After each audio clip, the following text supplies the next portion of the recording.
now? Agenda check 1. So yeah, this is agenda check 1. Paul Rothrock is back. We talked about it, but I think he's totally restored the Rothrock vibes of last year with this game. And then, frankly, I know he gave up the penalty tonight. He played well. You were talking about it on stream, but like he was one of the only guys like making things happen out there. But like, save that for the second half. Paul Rothrock is back. Agenda. Yeah, I thought he looked so good, man. In this game, like after he got that goal, Brian even said as much in the post game presser. He said, that first 45. This was after the question that I asked. He had said, maybe we have something to talk about that first 45. But after that, he worked his ass off. He worked hard, and he got his goal, and he settled in, and he's playing like a man possessed. And that's the player you want. That's the player you want coming on at half at Cruz Azul. You know what I'm saying? That's the player you want in your back pocket where, maybe you have to rotate, but you've got a guy who doesn't care. He just wants to play. He wants to score. He wants to win. And we were both a little critical. We said, you know what? He's not playing well. He was self-critical, but folks, the Paul Rothrock, the hype train, it had already left the station. It slowed down. We picked up some new people, and we're on our way, bullet train style. Absolutely. LAFC owns Seattle. I wrote fucking dead. Dead. Who are ya? Already talked about that, but I don't want to hear that until the next 10-game unbeaten run they have against Seattle. Yeah. The KKR is an MLS player agenda. This is actually a Schmetz agenda that he brought to the table, I think. Yeah, he did. He was saying even before this game, I think Schmetz was like, I really like this. Like, I like this kid. Like, I really think he has something. And you never know if a coach is onto something with that until you actually watch them play in an MLS game.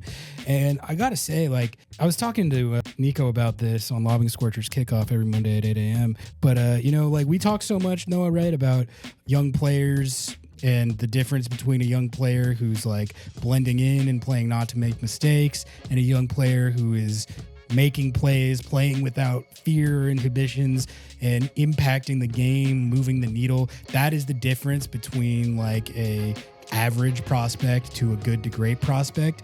KKR, and what we've seen of him, he scored a game-winning goal in the Open Cup and did a really awesome flip. But that was a big goal. That was a game-winning goal in an elimination game. And then he went out there and did that against LAFC. And I'm like, man, this kid has made more plays in his like 2 games that I've watched him than a lot of the academy kids who have come up in the last couple of years who have been like good. They become good players like Obed, but like Obed was a lot younger, to be fair. But you know what I'm saying? Like he's making not just an impact, but like a pronounced impact. That was an incredible individual play that he made against that LAFC defender. So yeah, the KKR stock is up. Schmetz might have cooked with that. No, and I think even more than that, you can take away the goal in that game, and he plays really well. Like his passing was elite. He was literally like the heartbeat of that team for quite a few.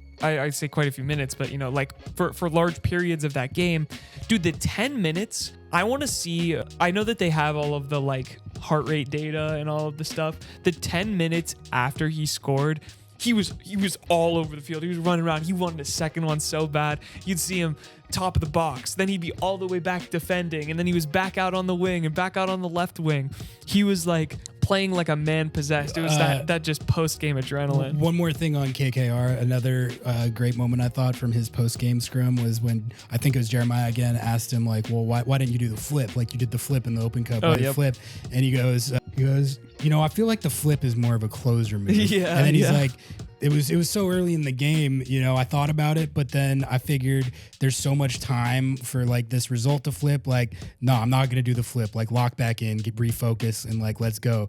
That was such a good answer. He's a Brian Schmetzer player, bro. No wonder. That was such a good answer. I just love the idea of like, no, the flip is when it's when we close it out. Yeah. That's how we close it out. But that's such like you can tell that's like another reason why Brian loves him is he is that Paul Rothrock archetype. He is that Christian Roldan archetype that just like knows in the grind, all of that kind of stuff. And like, he's just always going to be playing with his hair on fire. Yeah, and I Schmetz love that, loves man. players like that. I love players like that. That's a Seattle player identity. Yes. And he is a Seattle player through and through, man. Like, he's not just a Seattle player, he's an MLS player. Agenda skyrocketed. Should I lob my 2 that I have? Yeah.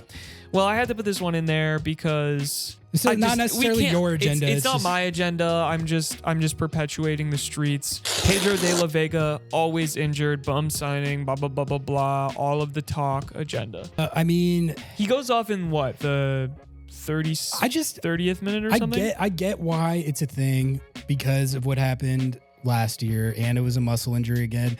I just hate this agenda because I don't know. It just never sits right with me. Anything that feels like it's like blaming someone for getting injured, you know? Like you can have a bust signing because of injuries for sure, but like it's not for lack of anything on his part, like as a guy or as a player. And in fact, like we were all so excited and happy about how he was looking to start the season. Like I really feel like last season we never saw. That was kind of the issue, is like he was hurt all the time, and then when he wasn't hurt, it didn't look like he was fully up to speed. It didn't look like he had chemistry. And we're like, well, even if he wasn't injured, would this be a good fit on this team? And then this year, like I thought he was looking great. So I know that people are going to be down on him and giving him a hard time because it happened again. But so maybe this agenda is strengthened in that respect, but I don't like it, man. It's not his fault that he tweaked his quad. Like, yeah, I mean, on. he could be. I think that 2 things can be true. He is injury prone. I think that, or at least has been since he got here. I mean, he was. Well, and then he's in. I think it's fair to say he's an injury prone player. And that said, that I think he's also played well, but that was also another reason why I was trying to pump the brakes, because I was like, man, like I don't know if he's going to be able to play the amount of minutes. I don't know if he's going to be able to do all of that. And that's a big part of being a designated player. Availability. You have to be available. And so I think that people questioning the signing, it's fair. It's fine. I think you take a gamble anytime you sign a player, especially when they're young, especially when they've had an injury before. But that doesn't mean that they're down and out for the count. Now, okay, I'm going to say Jordan Morris, but look at Jordan Morris last season. He was Teflon Jordan, dude. That guy played every single goddamn match and he was never injured. He had a history of being super injured, like of having all of these horrific injuries, right? Like things happen in your career. It doesn't define you until it does. So it looks like we got the Seattle Sounders depth is chalked agenda. I think the reasoning behind that is obvious with the injuries that we talked about. And then just also how this game went in general. There's probably going to be that type of sentiment flying around. I would use the term compromised. Yeah, I like that better. More than chalked. It's not chalked.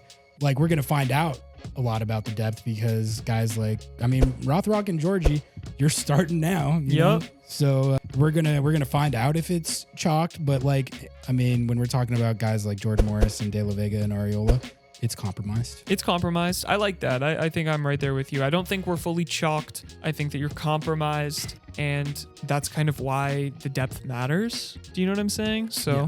Yeah. The next one. Do you want me to read this next one? Go for it. Jesus is the savior agenda. I mean, this is... the stock is down. This is going to be diminished. He's going to take a lot of heat. He's going to take a lot of heat for this one. Because people were already down on his arrival anyway. Yeah.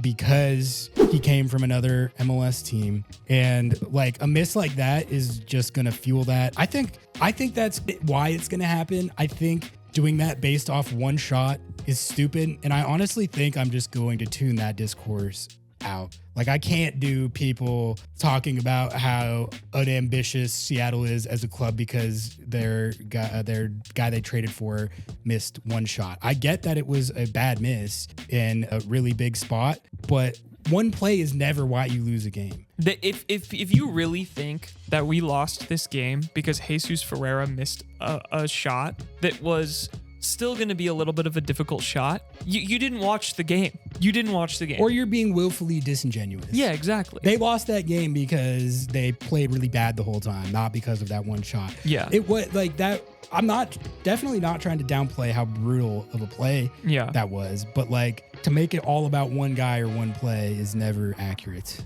But Jesus is the savior agenda. Definitely took a hit there because he hasn't been. He's going to. I think he's played well leading up to this game, but he's going to be taking a lot of heat.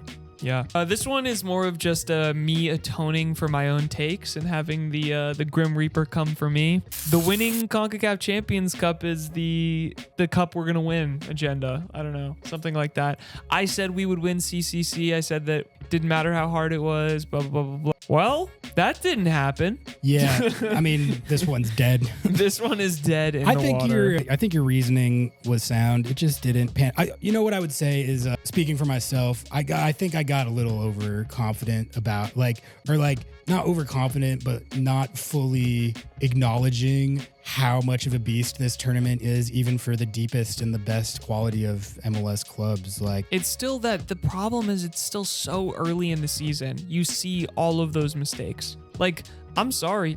I don't think this team plays like that in another month. I also don't think that people might not like this take. I don't think this Cruz Azul team is that much better than Seattle. No. I thought that both of these games were winnable. The first leg is, I think, roughly what the levels are. Yeah. Cruz Azul destroyed them in this game, but like, I don't think there's as much of a gap between these two teams as it looked. But if they get it done in that first leg, the game plan going into the second leg is drastically different.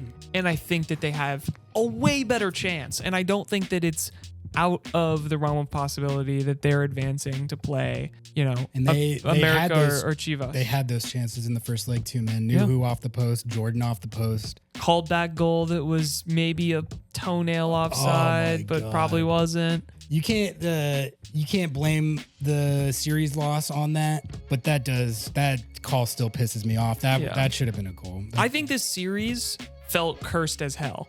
On that moment, yeah. On that moment and going forward, and just like, I'm sorry. I love Cruz Azul. That's like the Liga MX team that I love.